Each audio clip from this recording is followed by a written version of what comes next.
Oro, uno de los metales más buscados y ansiados por la humanidad a lo largo de toda la historia por la mayoría de imperios.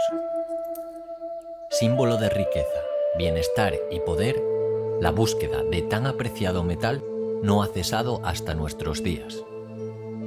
Tanto es así que la mayoría de monedas que mueven los actuales mercados bursátiles están respaldadas por el oro. La explotación del oro es motivo de disputas y crea diversidad de opiniones. No cabe duda de su gran beneficio económico, pero este llega en detrimento del paisaje y la ecología.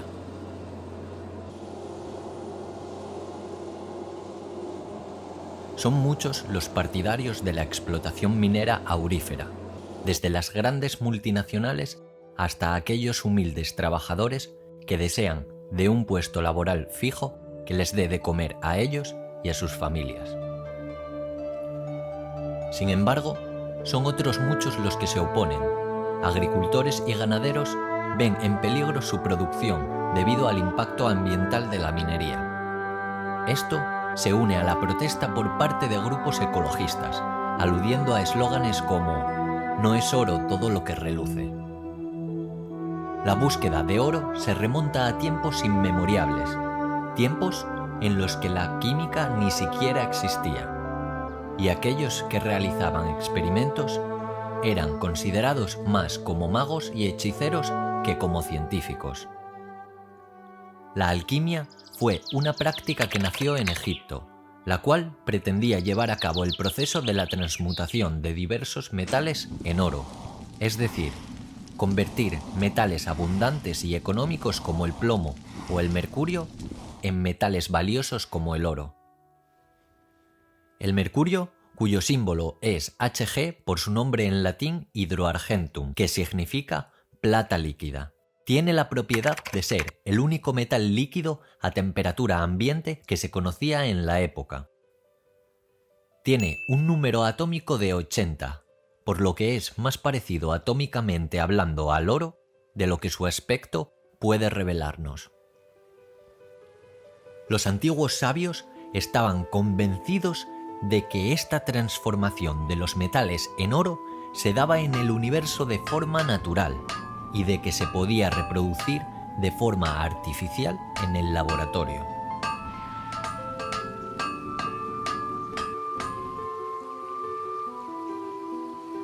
Las civilizaciones asiáticas relacionaban el oro con una larga vida e incluso con la inmortalidad.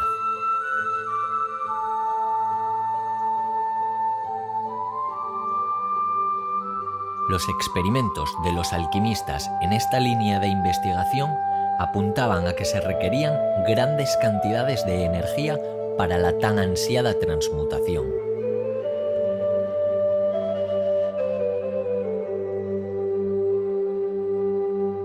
Muchos de ellos destinaron toda su vida y esfuerzos en llevar a cabo este proceso sin éxito aparente. Otros tantos murieron en una eterna búsqueda, otros incluso llegaron a perder la cabeza en el intento.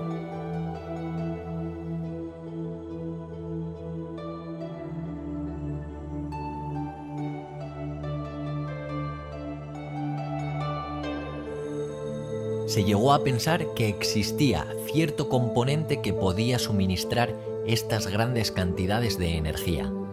Este componente recibía el nombre de piedra filosofal, y su búsqueda fue uno de los principales objetivos de la alquimia. Aquella civilización que desarrollara tal tecnología perduraría para siempre en la historia por encima del resto por los siglos de los siglos.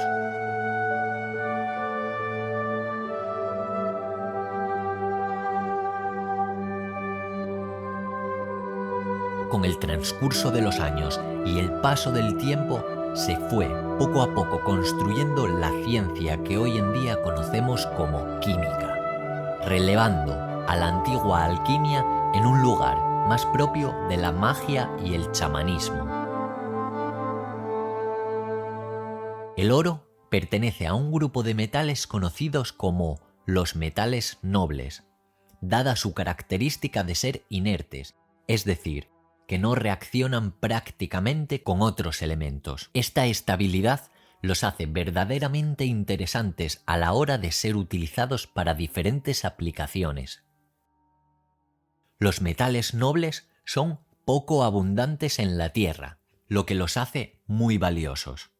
Y los más conocidos son el platino, la plata y el oro.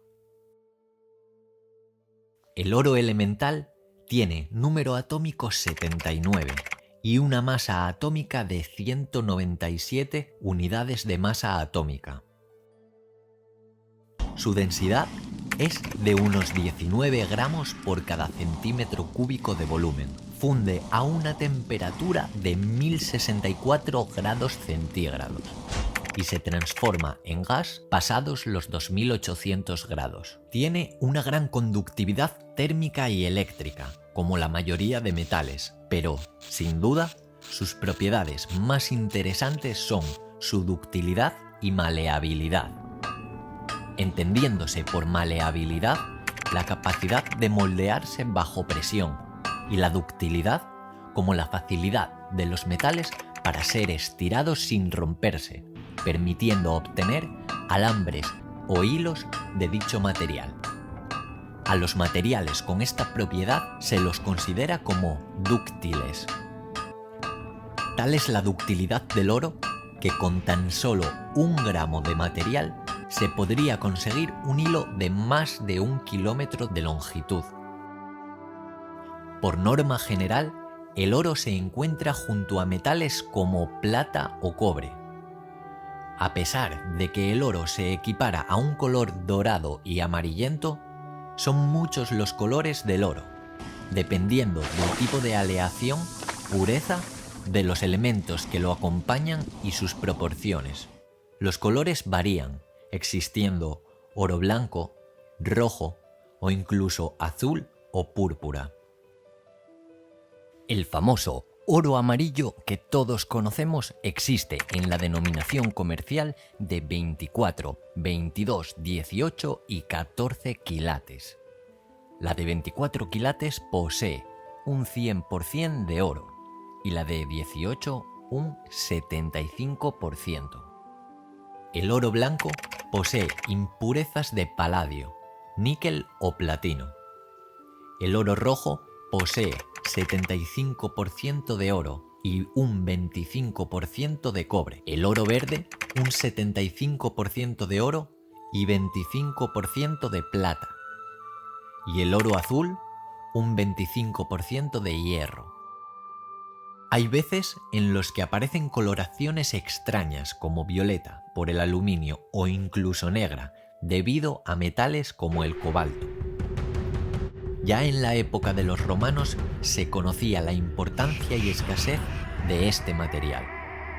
Fue por ello que dedicaron gran parte de sus esfuerzos a tratar de encontrar los lugares más propicios para obtener el tan codiciado metal. La voraz necesidad de recursos para la metrópoli romana los llevó al noroeste de la península, donde se sitúa la mayor mina romana de la antigüedad: las médulas. Esta explotación, pese al paso del tiempo, ha dejado unas huellas imborrables en el paisaje que hacen al paraje único en el mundo. El transporte de los recursos hacia Roma creó lo que se conoce como Vía de la Plata, que une el occidente español con el resto de la península y compuso posteriormente uno de los principales senderos del famoso Camino de Santiago. Para extraer el oro, y una vez detectados los yacimientos, los romanos llevaban el agua de los ríos y manantiales vecinos hacia unas piscinas situadas en lo alto de las minas. Mientras tanto, se excavaban una serie de galerías debajo que, llegado el momento, se inundarían a propósito. La presión del agua crearía unas grietas que hacían que la montaña se destruyese en poco tiempo. Los escombros eran seleccionados y podían llegar a encontrarse varios gramos de oro por tonelada de roca. La técnica, conocida como el bateo, era utilizada para hacer prospecciones y determinar la localización de los yacimientos más interesantes. El bateo, o lavado de oro, es la extracción del oro contenido en la arena de los ríos, utilizando un utensilio conocido como batea. Al removerla con la mano, los metales más pesados como el oro se van depositando en el fondo, mientras que las partículas pequeñas son arrastradas por el propio agua del río. El bateo de oro es un sistema de extracción aurífera artesanal. En la actualidad, al ser de baja rentabilidad, su finalidad ha pasado a ser simplemente lúdica y deportiva, organizándose campeonatos de bateo en muchos municipios alrededor del mundo. ¿Preparados? ¿Listos? ¡Ya! El día 2 de julio del 2013 se declaró en el Principado de Asturias fiesta de interés turístico al Campeonato Nacional de Bateo de Oro en Navelgas, Tineo, que ya se venía realizando desde bastantes años atrás. En el campeonato, los bateadores cuentan con un cubo de arena de unos 10 a 20 kilogramos, la cual lavan para tratar de buscar unas pepitas de oro en el fondo que los jueces han introducido previamente. En función del número de pepitas conseguidas y el tiempo empleado, salen las puntuaciones para cada participante.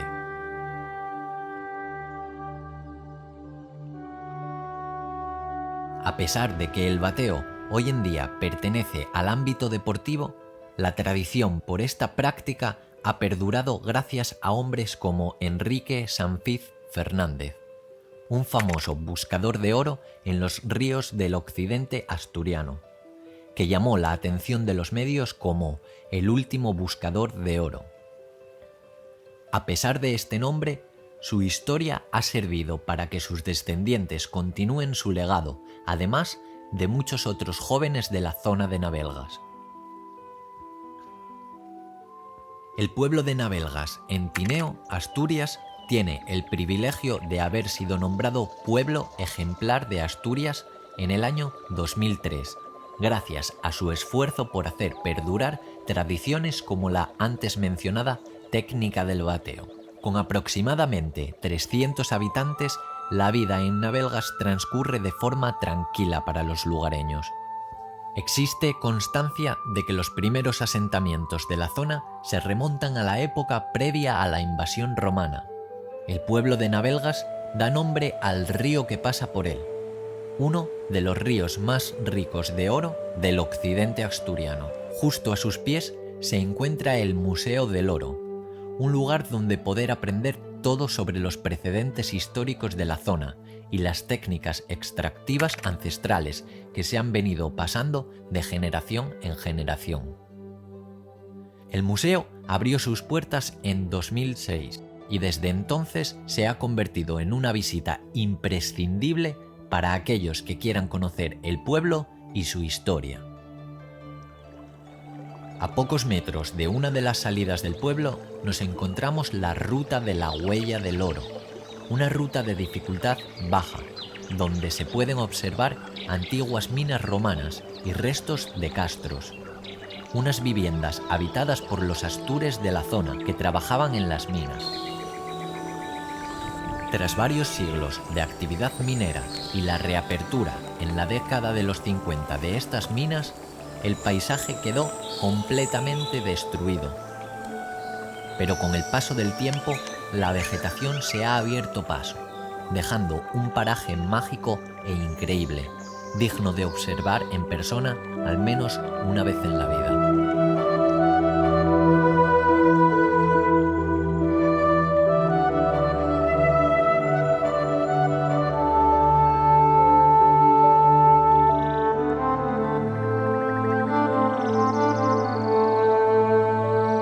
A lo largo de la historia, el oro contenido en las rocas ha sido cada vez más complicado de extraer, ya sea porque las tecnologías no eran lo suficientemente desarrolladas o simplemente porque el oro nativo o libre ya había sido extraído.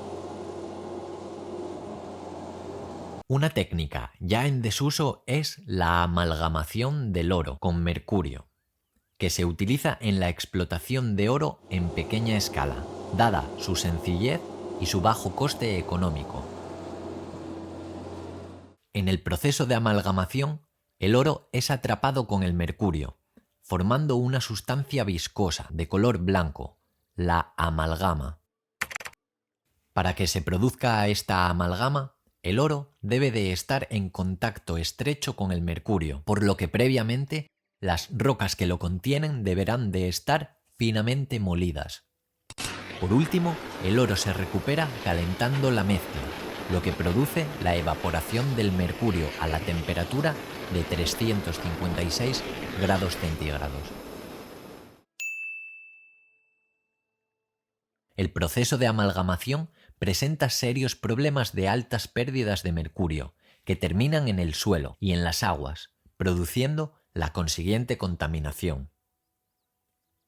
A finales del siglo XIX, en Escocia, surge el proceso conocido como cianuración, o proceso MacArthur-Forrest, en el que los aniones cianuro forman un complejo con el oro soluble en agua, el dicianoaurato de sodio.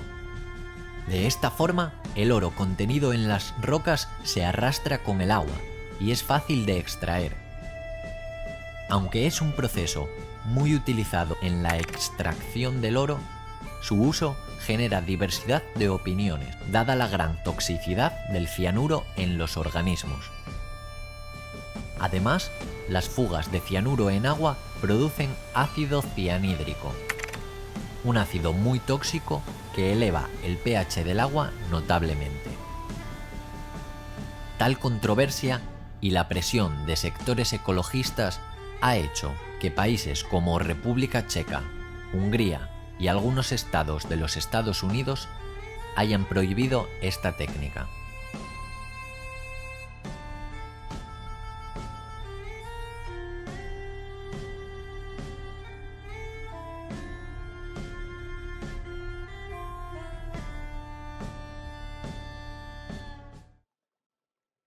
El occidente asturiano tiene la fortuna de situarse dentro del Triángulo de Oro, una zona conocida por albergar bajo la tierra uno de los mayores filones de oro de toda Europa, y que permanece apenas sin explotar desde los tiempos de los romanos, lo que la convierte en una zona con un potencial económico increíble.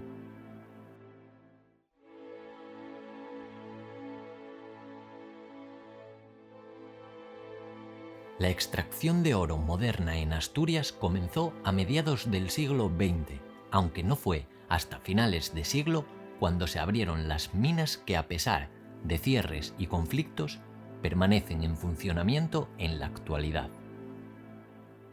La extracción comenzó entre 1986 y 1990 en Carles, Salas, por parte de Anglo American Corporation, pero se terminó vendiendo el proyecto a la multinacional canadiense Rio Narcea Gold Mines, que fue una de las primeras en llegar a Asturias en el año 1994, explotando las minas de Carles en Salas y el Valle Boinás en Belmonte de Miranda.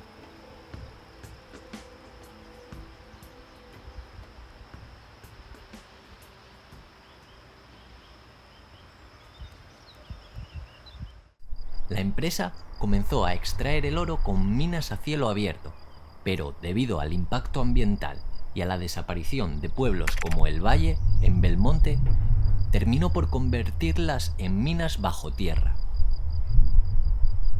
Durante los siguientes años, eran pocos los que estaban en contra de la mina, ya que traía consigo grandes beneficios a una de las zonas más olvidadas de la comarca. Sin embargo, en 2006, la empresa decidió cesar la actividad, ya que debido al precio del oro, la actividad ya no era rentable. Fue entonces cuando la empresa canadiense Urbana Minerals Corporation y su filial en España, Kimbauri, compró los yacimientos. A pesar de la compra, la actividad permaneció clausurada entre los años 2006 y 2011. Fue en 2011 cuando obtuvo los permisos de explotación de los yacimientos y comenzó de nuevo la actividad minera, hasta el año 2015.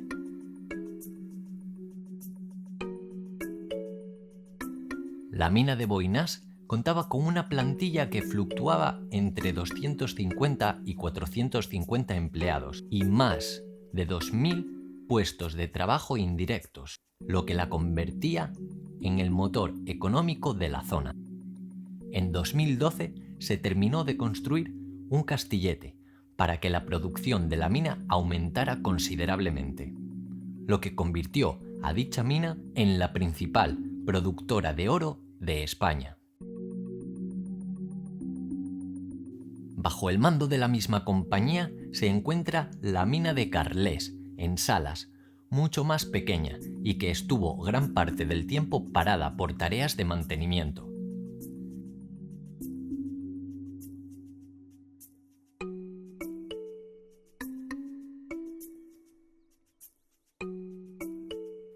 Esta mina no posee de instalaciones como las de El Valle Boinás de extracción y procesado,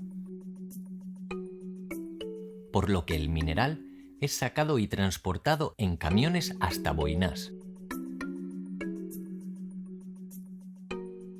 En el proceso de extracción del oro, el mineral pasa por varias etapas hasta obtener una mezcla de metales preciosos impuros. Esta mezcla será refinada en otra planta más sofisticada fuera de la comarca. El mineral aurífero casi siempre contiene otros metales, entre los que destacan hierro, cobre, zinc, níquel, plata y arsénico, los cuales generalmente se encuentran en mayor concentración que el propio oro.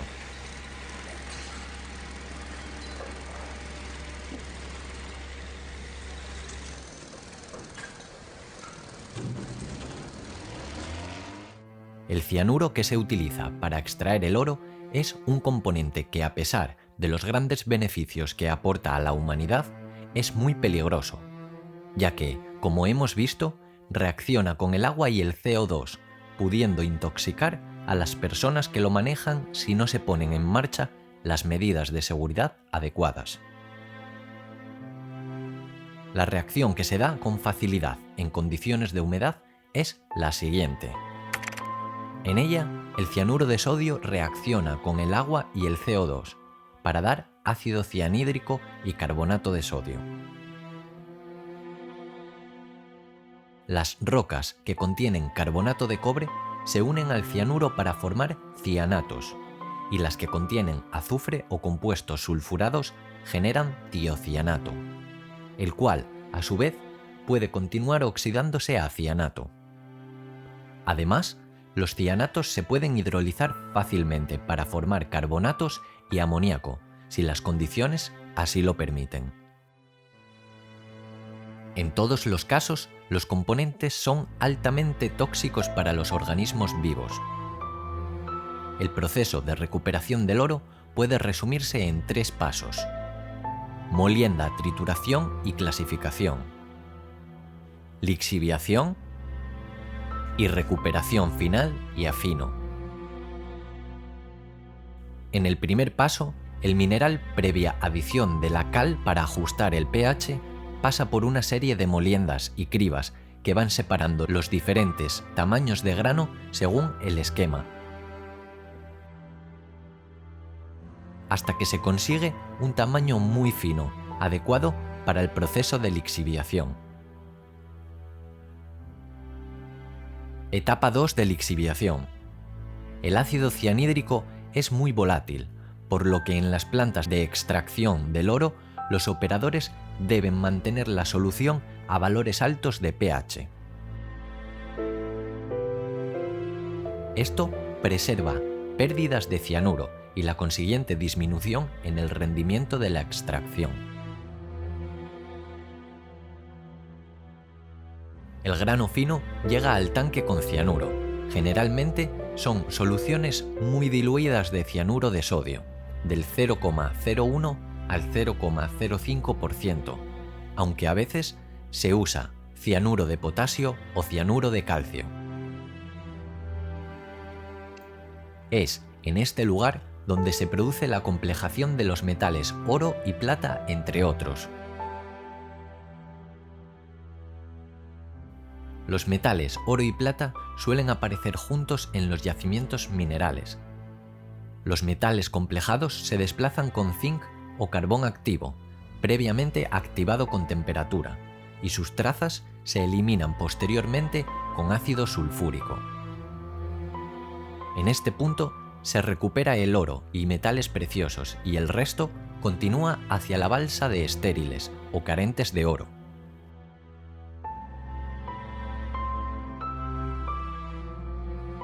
Mientras el carbón con los metales absorbidos se puede lavar con vapor de agua también, y va hacia un proceso electrolítico de purificación.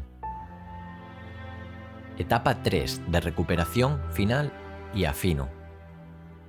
Finalmente, la solución con los metales que el carbón ha dejado libres es llevada a celdas electrolíticas situadas en serie a cuyos cátodos migra el oro, formándose una costra que se seca posteriormente en un horno. Tras varias horas en dicho horno, la fundición pasa a un circuito donde se solidifica en unas barras llamadas bullón, una especie de lingotes con una composición de entre un 50% y 65% de oro, y el resto será plata e impurezas. En los procesos de cianuración se deben de controlar condiciones como la agitación, el potencial de oxidación para que no se forme cianato, que la temperatura no exceda los 85 grados y que el pH se sitúe entre 9 y 9,5. El control de todas estas condiciones hace que la extracción del oro alcance un rendimiento óptimo. Para que la actividad de cianuración no afecte a los ecosistemas, los residuos que contienen componentes cianurados se deben de pasar por procesos de detoxificación, que se resumen a grandes rasgos en dos. Dilución. Es la más sencilla, pero tiene el problema de que el tóxico no se elimina, sino que solamente se reduce su concentración, lo que no impide la emisión del contaminante al medio ambiente, aunque sí reduce los efectos adversos. 2. Extracción de tóxicos y conversión en no tóxicos. Los procesos que se pueden realizar son muy diversos. Entre los más habituales destacan volatilizar ácido cianhídrico, adsorción, complejación con hierro, entre otros, oxidación, ya sea natural, artificial o incluso biológica, mediante bacterias pseudomonas o incluso ozonización. También pueden realizarse procesos físicos, como ultrasonidos, uso de membranas que filtran, electrólisis o degradar fotolíticamente, siendo esta última muy utilizada conjuntamente con la ozonización. Tras estos procesos de detoxificación, el cianuro libre disuelto se puede analizar mediante métodos como la valoración con nitrato de plata, entre otros, y verificar así que el cianuro ha sido eliminado en su mayor parte. En el año 2015, la empresa filial de la canadiense Orvana Minerals pasó a denominarse Orovalle Minerals. Pese al gran beneficio económico para la zona, la actividad de esta empresa no ha pasado desapercibida. En el año 2021, la Fiscalía abrió una investigación a la empresa por una supuesta contaminación con selenio y arsénico del río Caucha, un afluente del río Narcea. A pesar de que la empresa defiende su inocencia, no ha querido responder a nuestros mensajes pidiendo su versión de lo sucedido, lo cual lamentamos profundamente. Gracias a la vigilancia y presión por grupos ecologistas es más fácil evitar negligencias y asegurarse de que se cumplen las medidas de seguridad adecuadas. Grupos como la Coordinadora Ecologista de Asturias luchan cada día porque se cumplan las normas y no se perjudiquen los ecosistemas de forma indiscriminada. La plataforma fue creada en 1987 y es una de las asociaciones ecologistas con mayor trayectoria y más activas en Asturias. Su portavoz, Fructuoso Pontigo, es un ejemplo de lucha por el medio ambiente, el cual se opone completamente a estos proyectos que considera como meramente especulativos y regidos por leyes de minas que son del año 1973 y que, con ligeras modificaciones, siguen en vigor hoy en día. La ley que rige la explotación minera es la Ley 22/1973, del 21 de julio de 1973. En el artículo 16 de esta ley dice que cuando los recursos se encuentren en terrenos de propiedad privada, corresponderá al dueño de los mismos los derechos, salvo lo establecido en el artículo 89. Hasta aquí todo perfecto.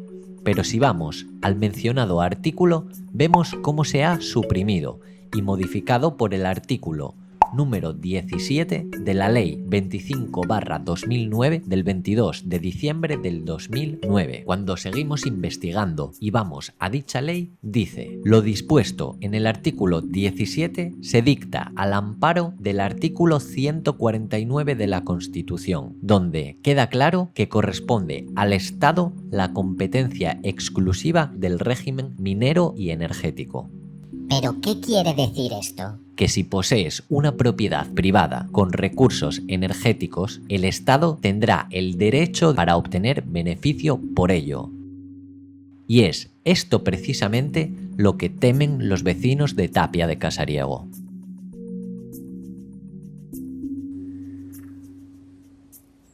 Uno de los proyectos que está creando conflictos es la mina que se prevé abrir en las lagunas de Salave, en Tapia de Casariego, Asturias, la cual ha generado y genera a día de hoy mucha división de opiniones y polémica. La multinacional Black Dragon Gold lleva detrás del proyecto desde el año 2010, a través de su filial en España, Asturgold, que posee las concesiones. La mina de Salave fue explotada por el Imperio Romano a lo largo del siglo I a.C., pero se terminó por abandonar, debido a que su geología no permitía utilizar la técnica del Rubina Montium, como en las médulas. Los romanos dejaron un paraje inundado que todavía puede verse reflejado hoy en día en las famosas lagunas de Salave. No fue hasta unos 2000 años después cuando en plena época franquista se retomó la explotación, pero esta vez no fue el oro, sino el molibdeno el metal buscado. Finalmente, en el año 1952 terminó por abandonarse de nuevo.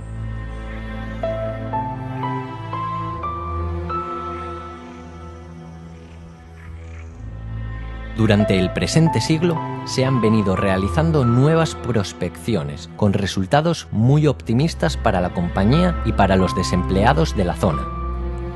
Se estima que puede haber unos 300.000 kilos de oro bajo el suelo de Tapia, lo que supone la friolera de 5.000 millones de euros en el mercado al precio actual del oro.